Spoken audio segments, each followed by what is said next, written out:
Hello everyone, मैं दीपक सिंघल स्वागत करता हूं आप सभी का हमारे यूट्यूब प्लेटफॉर्म पर। दोस्तों, ये वीडियो होने वाली है मार्च के प्रथम वीक की वीडियो, जहां पर मैं 1 से 10 मार्च तक के इंपॉर्टेंट करंट करने वाला हूं कवर। वीडियो को अंत तक देखिएगा। अच्छा लगा हो तो चैनल को सब्सक्राइब किए बिना मत जाइएगा, वीडियो को लाइक ज़रूर कीजिएगा। और आगे बढ़ने से पहले आपको बता दूँ कि हमारा फ्रेश बैचेस 7 से 9 का बैच केवल बाइलिंगुअल स्टूडेंट्स के लिए विद्या गुरु स्टार्ट कर चुका है। और यहाँ पर आप मेरे साथ जुड़कर विद्या गुरु में जीएस की तैयारी पूरी करते हैं, जहाँ पर मैं हिस्ट्री, पॉलिटी, ज्योग्राफी में वर्ल्ड इंडियन, इकोनॉमिक्स, इसी के साथ साथ I think history, polity, geography, economics और जनरल साइंस, इसी के साथ आप मेरे साथ करंट अफेयर्स भी वहाँ पर एंटायरिटी में पढ़ते हैं, है ना। तो वीडियो को शुरुआत करने से पहले बता दूं, अगर आप चैनल पर पहली बार आए हैं तो सब्सक्राइब किए बिना मत जाइएगा, वीडियो को लाइक ज़रूर कीजिएगा। पूरी वीडियो में 48 टॉपिक होंगे आपके लिए जो बहुत इंपॉर्टेंट होंगे, और इस हिसाब से जैसे कि मैं हमेशा बोलता हूं कि हर महीने के तकरीबन 195-196 टॉपिक होंगे आपके लिए, जिसको केवल हेडिंग से पढ़ना है, ज़्यादा भी नहीं डिटेल में घुसना आप लोगों को, केवल हेडलाइन भी देख लेंगे तो आपका काम बहुत बढ़िया हो जाएगा। जैसे सबसे पहले भारत सरकार का मिनिस्ट्री ऑफ स्टैटिस्टिक्स और प्रोग्राम इंप्लीमेंटेशन, इन्होंने इंट्रोड्यूस किया है एक न्यू नेशनल अकाउंट सीरीज। अभी जब हम Q2 का जीडीपी रिजल्ट लेकर आए थे ना, तब आईएमएफ ने बोला था कि भैया तुम्हारा बेस ईयर बहुत पुराना है, 2011-12 का बेस ईयर यूज करते हो तो बेस ईयर को रिवाइज करो। तो भारत की सरकार जो अब ये नया नेशनल अकाउंट सीरीज लाई है, इसमें बेस ईयर को चेंज करके लाई है, जो बेस ईयर 2022-23 का होगा। इसका मतलब जीडीपी के आंकड़े रिवाइज्ड बेस्ड ईयर से इस बार दिखाए जाएंगे, एक्यूरेट होंगे, इकोनॉमिक मेजरमेंट अच्छे से कर पाओगे आप। इसके बाद महाराष्ट्र का सोंडाला विलेज, ये बना महाराष्ट्र का कास्ट फ्री विलेज। अच्छा, कास्ट फ्री कहते किसे हैं? कोई भी ऐसा विलेज जो कोई भी ऐसा ऑर्डर इशू कर दे जिसमें वो बोले कि किसी भी इंसान से उसकी कास्ट पूछना या उसको पब्लिसाइज करना, ठीक है, वो है, आज से बैन है। इसके साथ साथ सभी लोगों को जो पब्लिक स्पेसेस हैं, जो सार्वजनिक स्थल है, जैसे कि टेम्पल, स्कूल हो गया, क्रिमेटोरियम्स हो गए, वाटर सोर्सेज हो गए, हर किसी इंसान को उसका समान एक्सेस मिले, तो इस तरीके से उस विलेज को कास्ट फ्री कहा जा सकता है, ठीक है जी। और यहाँ पर एक मोटो भी इन्होंने जो है वो गाइडिंग मोटो भी एक्सेप्ट किया इस विलेज ने, जो कि है माई कास्ट इज ह्यूमैनिटी। अगर कोई आपसे आपका कास्ट पूछे तो आप क्या बोलोगे? कि मेरा जो जाति है वो तो मानवता है। इसके बाद प्राइम मिनिस्टर मोदी ने यहाँ पर इंडिया का पहला सेमीकंडक्टर एटीएमपी प्लांट सनद गुजरात में इनॉग्रेट किया। एटीएमपी का मतलब होता है assembly testing marking and packaging plant.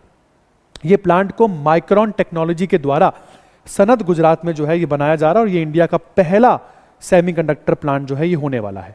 इसके बाद रक्षा राज्य मंत्री संजय सेठ, इन्होंने 2 चीजें इनॉग्रेट करी है गुजरात में, असम में। पहला, एक तो रेनोवेटेड ब्रिज है जिसका नाम है यहाँ पर चंगथांग लाचेन एक्सेस, और दूसरा है यहाँ पर एक सस्पेंशन ब्रिज है जिसका नाम है तरमचू ब्रिज। नॉर्थ सिक्किम में इसको इनॉग्रेट किया है। इस ब्रिज को, इस क्रिटिकल इंफ्रास्ट्रक्चर को बॉर्डर रोड ऑर्गेनाइजेशन के द्वारा दोबारा बनाया गया है, क्योंकि इसको बहुत ज़्यादा डैमेज जो है वो देखने पड़े थे, क्योंकि बहुत से नेचुरल डिजास्टर आए थे, जैसे कि 2023 में एक लेक का आउटबस्ट हो जाना, जो रेमल 2024 में साइक्लोन आया था, 2025 में बादल फट गया था, उस वजह से काफ़ी नुकसान हुआ था। इसके बाद राजस्थान ने अपने कुछ इलाकों के नाम बदले हैं, जैसे माउंट आबू का नया नाम होगा अबूराज, कमान का नया नाम होगा कामवन, और जहाजपुर का नया नाम है यज्ञपुर। और ये अनाउंसमेंट सीएम जो है राजस्थान के भजनलाल शर्मा, उन्होंने ये जो अनाउंसमेंट है वो करी है।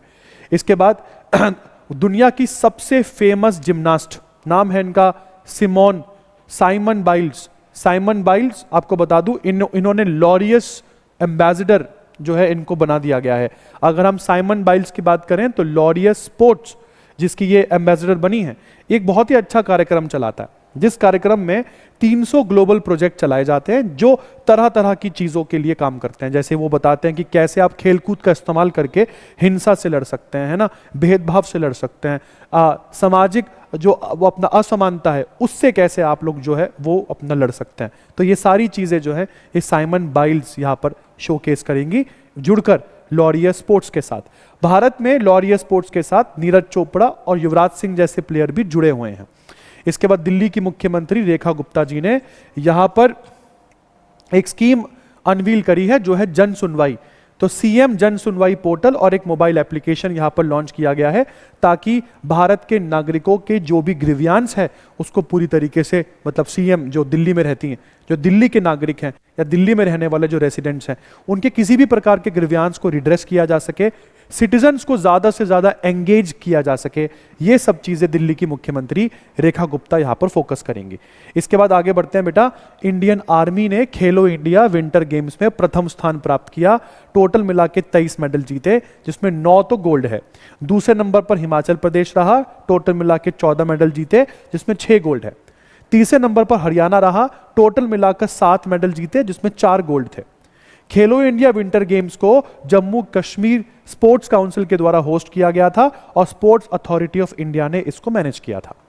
इसके बाद मुंबई क्रिकेट एसोसिएशन ने कुछ बड़े फैसले लिए। वानखेड़े स्टेडियम के बहुत सारे गेट और एक पूरा की पूरा पवेलियन भारत के कुछ बहुत लेजेंडरी प्लेयर्स के नाम पर रखे गए हैं। जैसे एक तो पूरा की पूरा पवेलियन ही रख दिया नाम पर वानखेड़े स्टेडियम में, रवि शास्त्री पवेलियन, तो एक तो रवि शास्त्री जी के नाम पर पवेलियन रखा गया। इसके अलावा कुछ गेट्स के नाम बदले गए, जैसे गेट नंबर 3 का नाम दिलीप सरदेसाई के नाम पर रखा, गेट नंबर 5 का नाम डियाना इडुल जी के नाम पर रखा, गेट नंबर 6 का नाम एकनाथ सोलकर के नाम पर रखा। इसके बाद जम्मू कश्मीर ने यहां पर करारी हार दी कर्नाटका की टीम को और अपना पहला रणजी ट्रॉफी जो है वो उन्होंने जीता। बिल्कुल पहला रणजी ट्रॉफी। आप मान के चलिए 151 रन की फर्स्ट इनिंग लीड ली थी इन्होंने, मतलब 151 रन से प्रतियोगिता जीते हैं यहां पर रणजी ट्रॉफी की। रणजी ट्रॉफी डोमेस्टिक क्रिकेट का एक बहुत बड़ा नाम है, मतलब जब आईपीएल नहीं होता था ना तब लोग रणजी ट्रॉफी के मैचेस जो है वो देखते थे। इसके बाद श्रीलंका का पहला ब्लू बॉन्ड, इसको लिस्ट किया गया है गिफ्ट सिटी के एनएससी इंटरनेशनल एक्सचेंज पर, है ना। भारत की गुजरात इंटरनेशनल फिनटेक सिटी में एनएससी इंटरनेशनल एक्सचेंज में श्रीलंका के पहले ब्लू बॉन्ड को यहां पर लिस्ट किया गया। भाई ब्लू बॉन्ड क्या होते हैं? ब्लू बॉन्ड होते हैं वो बॉन्ड जो डिजाइन किए जाते हैं पैसा उठाने के लिए, मतलब पैसा मैनेज करने के लिए, जो पैसा marine conservation, sustainable fisheries, ocean based economic development में लगाया जाता है ना। इसके बाद महाराष्ट्र के द्वारा दिव्यांग सहायक पोर्टल लॉन्च किया गया।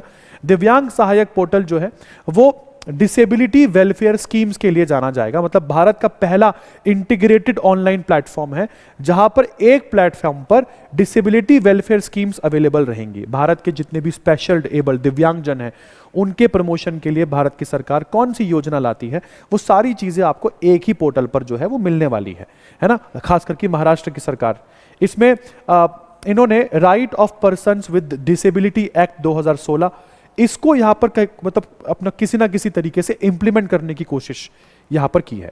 इसके बाद दोस्तों वाराणसी ने यहां पर Guinness book of world record बनाया। 1 घंटे में 2,51,446 पौधे इन्होंने यहां पर प्लांट करे। चाइना के 2018 के रिकॉर्ड को भी सरपास कर दिया वाराणसी ने। इसके बाद बेंगलुरु इंटरनेशनल एयरपोर्ट को ग्लोबली एक पुरस्कार से सम्मानित किया गया और यह पुरस्कार है एयरपोर्ट सर्विस क्वालिटी अवार्ड।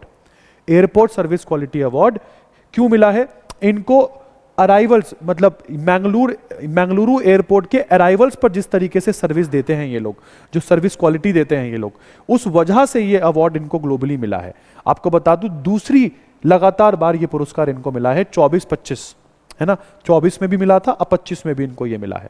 इसके बाद DRDO defence research development organisation ने यहां पर सक्सेसफुली टेस्ट किया है very short range air defence system. जैसे आप देख सकते हैं ना, ऐसे जेवलिन मिसाइल को भी कंधे पर रखकर लॉन्च कर दिया जाता है ना, वो एंटी टैंक मिसाइल होती है, उसी तरीके से इसको कहीं पर भी ले जाकर आप लॉन्च कर सकते हो। ये very short range air defence system है।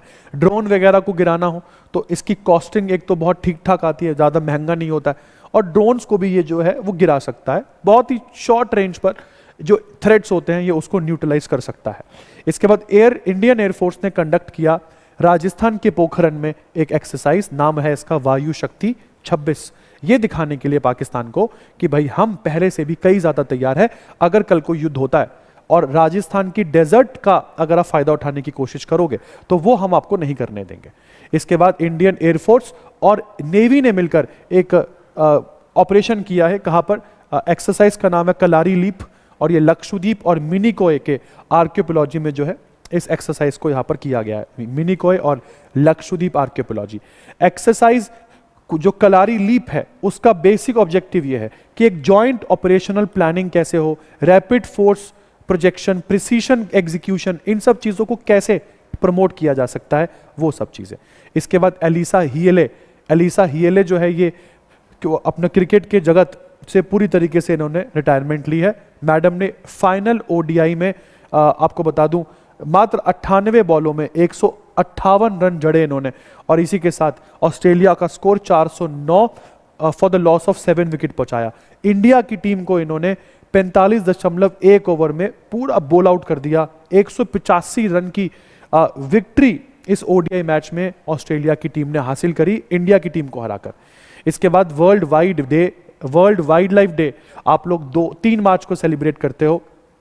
अब जल्दी से तमिलनाडु की बात कर लेते हैं। भाई तमिलनाडु में इनॉग्रेट हुआ पहला डार्क स्काई पार्क। ये डार्क स्काई पार्क अगर आप देख रहे हैं तो ये तमिलनाडु की कोली हिल्स में है। रात के अंधेरे में आप यहाँ पर स्काई गेज कर सकते हो, क्योंकि आसमान साफ रहता है, ज्यादा पोल्यूशन यहाँ पर होता नहीं है, तो तारों को देखा जा सकता है। ये है तमिलनाडु का पहला डार्क स्काई पार्क, है ना। एस्ट्रो टूरिज्म डेस्टिनेशन को प्रमोट करने के लिए तमिलनाडु ने ये किया है। इसके बाद मिनिस्ट्री ऑफ डिफेंस ने 5083 करोड़ की डिफेंस डील जो है वो हिंदुस्तान एरोनॉटिक्स लिमिटेड के साथ साइन करी है। Made in India, made for India एक तरीके से प्रोजेक्ट के अंतर्गत। इसके अंतर्गत जो लाइट हेलीकॉप्टर MK2 है और शितिल मिसाइल जो है ये भारत की सरकार ने एक तरीके से इनको कॉन्ट्रैक्ट दिया है, ये हम लोग खरीदेंगे।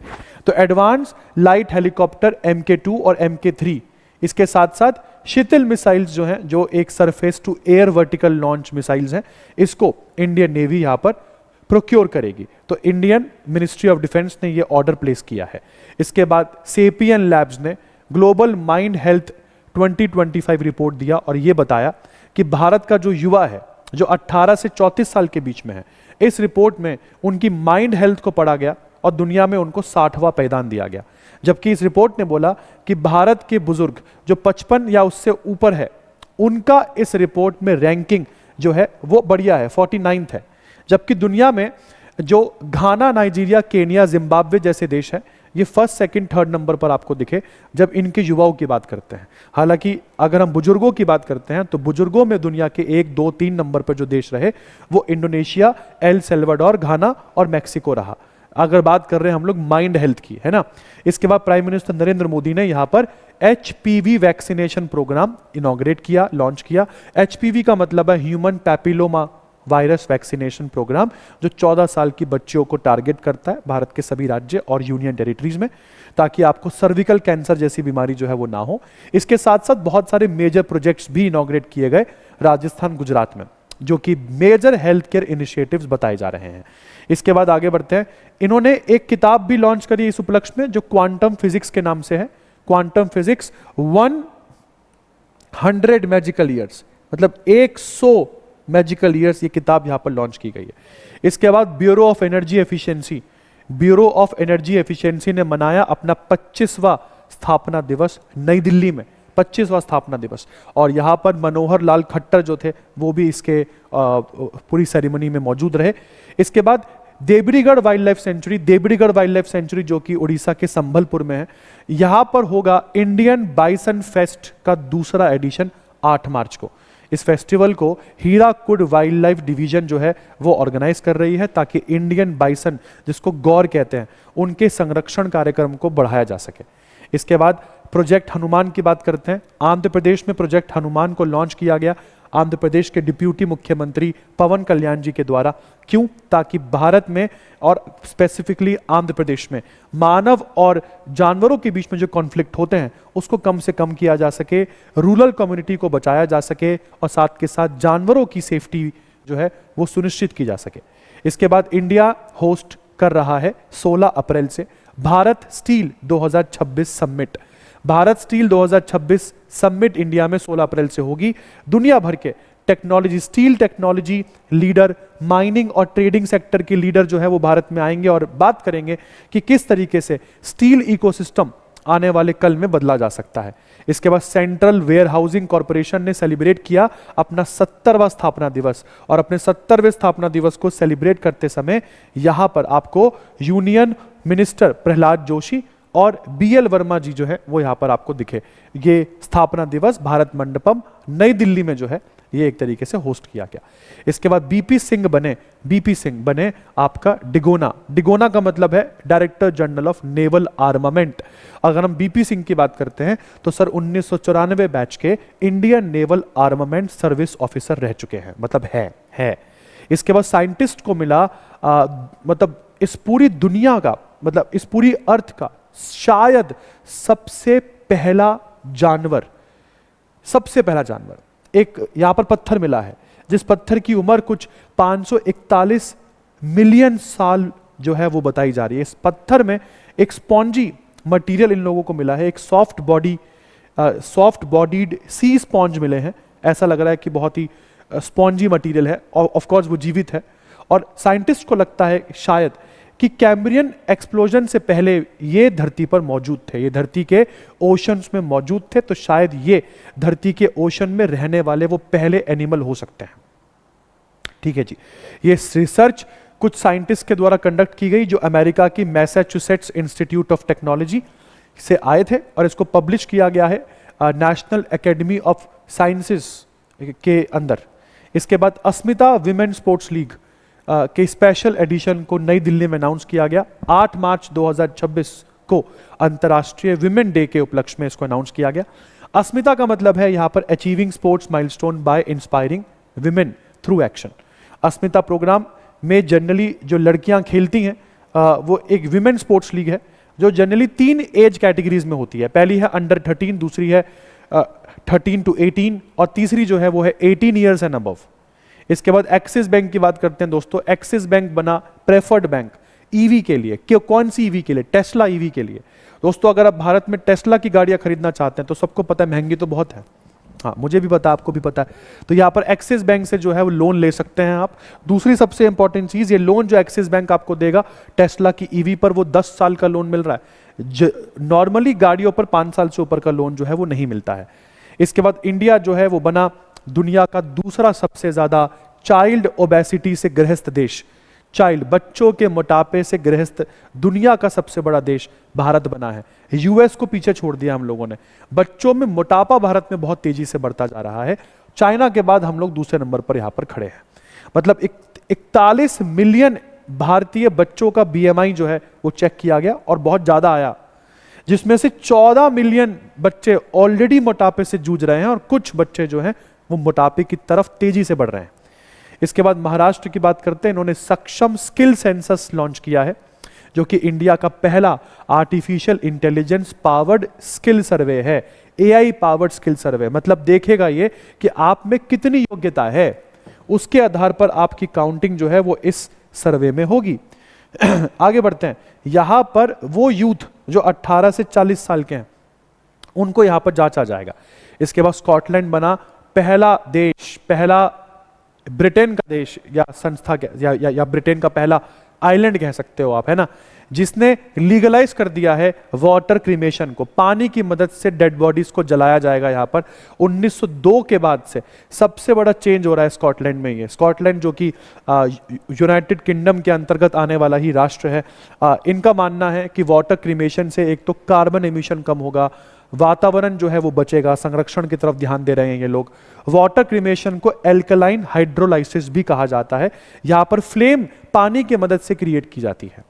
इसके बाद Safina Hussain, time women of the year 2026 की लिस्ट में सफीना हुसैन आपको यहां पर दिखी। सफीना हुसैन जो कि एजुकेट गर्ल्स नामक नॉन प्रॉफिट ऑर्गेनाइजेशन, एक एनपीओ की ये मालिक हैं, फाउंडर हैं, और अपने किए प्रयासों की वजह से जो इन्होंने बच्चियों को पढ़ाने के लिए किए हैं, समाज में समानता लाने के लिए किए हैं, इनका नाम जो है वो टाइम मैगजीन में आया है। इनके अलावा है ना रेशमा केवल रमानी और रेशमा सोजानी, इनके नाम भी जो है टाइम मैगजीन में दिखे हैं, जो बायोटेक्नोलॉजी और सोशल एडवोकेसी के लिए जाने जाते हैं। इसके बाद साइंटिस्ट जो हैं उन्होंने कुछ डिस्कवर किया, एक नया जीनस, एक नई स्पीशीज। कहाँ से मिली है ये नई स्पीशीज? असम के एक हैंड डगवेल से मिली है ये। इसका नाम रखा गया है गिटचैक नाकन, और इस स्पीशीज को डिस्कवर किया है जर्मनी, इंडिया और स्विट्जरलैंड के कुछ साइंटिस्ट ने, है ना जी। इसके बारे में हालांकि साइंटिफिक रिपोर्ट्स में पब्लिश किया गया है इसके बारे में इसको पब्लिश भी किया गया है। इसके बाद भारत के मंत्री मनसुख मांडवीय की बात कर लेते हैं। इन्होंने एक नई किताब रिलीज करी है, महात्मा अ ग्रेट कम्युनिकेटर। इस किताब के लेखक धीरज ककाडिया है, जो कि आकाशवाणी के एडिशनल डायरेक्टर जनरल भी है। आपको बता दूं, महात्मा अ ग्रेट कम्युनिकेटर ये किताब गांधी दर्शन राजघाट नई दिल्ली में आयोजित एक कार्यक्रम के दौरान जो है वो लॉन्च की गई।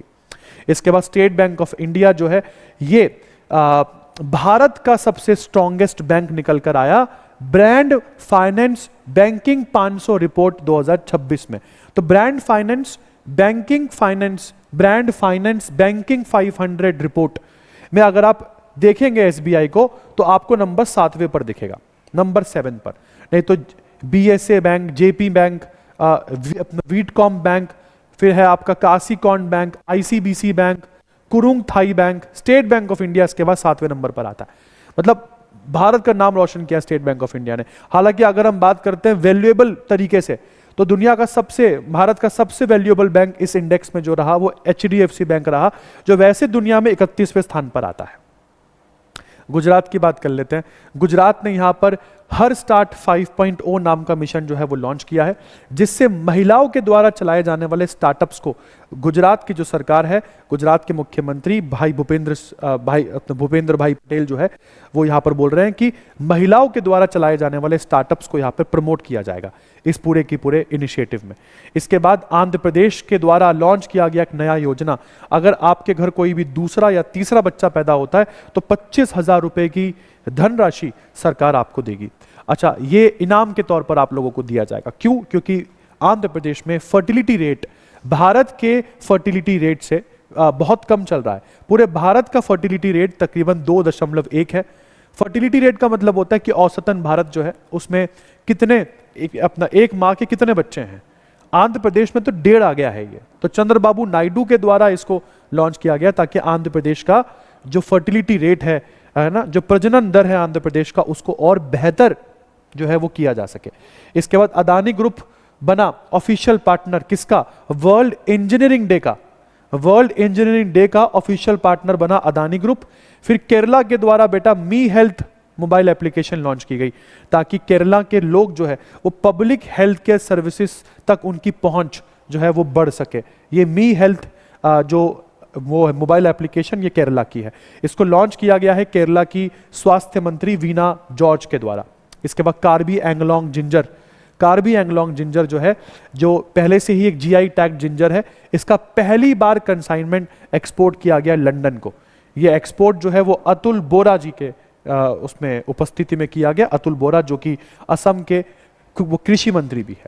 इसके बाद भारत के गृह मंत्री अमित शाह के द्वारा 2 मैस्कॉट लॉन्च किए गए हैं सेंसस 2027 को नजर में रखते हुए, जिसमें पुरुष का नाम जो है वो विकास और महिला का नाम जो है वो प्रगति रखा गया है। 2027 का सेंसस आपको पता ही है भारत में तकरीबन 16 साल के लंबे अंतराल के बाद होगा। इसके बाद यूनियन मिनिस्टर सर्बानंद सोनोवाल ने यहाँ पर फाउंडेशन स्टोन रखा इंडिया के पहले रिवराइन लाइट हाउस का, जो ब्रह्मपुत्र नदी पर बनेगा, जो नेशनल वाटरवे नंबर 2 है। ये जो आपका लाइट हाउस है ये 4 जगह पर बनेंगे नेशनल वाटरवे नंबर 2 के ही 4 जगह पर। एक है पांडु, दूसरी है बोगीबील, फिर सिलघाट और विश्वनाथ घाट। तो 4 घाट पर इनको बनाया जाएगा। इसके बाद यूनाइटेड नेशन की रिपोर्ट बोलती है दुनिया में महिलाओं के पास केवल 64% कानूनी अधिकार है अगर पुरुषों के साथ इनको कंपेयर करें। हालांकि 70 देशों में, मतलब इन्होंने मतलब तकरीबन जितने भी सर्वे में ये अपना सर्वे किया है, तो इन्होंने पूरे दुनिया में किए गए सर्वे में अपना नियरली 70% सर्वे में यही पाया है कि महिलाओं के पास कानूनी अधिकार पुरुषों की अपेक्षा 64% है, जिससे महिलाओं का एक बहुत ही सिस्टमैटिक तरीके से जो है वो डिस्क्रिमिनेशन हो रहा है, बहुत ही सिस्टमैटिक तरीके से महिलाओं को एक्सक्लूड किया जा रहा है। ये रिपोर्ट जो है वो यूनाइटेड नेशन ने सबके सामने रखी। और ये है दोस्तों वीडियो का अंत। आशा करता हूं आपको समझ में आई होगी, आपने अंत तक देखी होगी। और इसी के साथ मैं दीपक सिंघल लेता हूं आप लोगों से विदा। बहुत ही जल्द मिलेंगे अगली वीडियो के साथ। तब तक अपना ध्यान रखिए, पढ़ते रहिए। All the very best.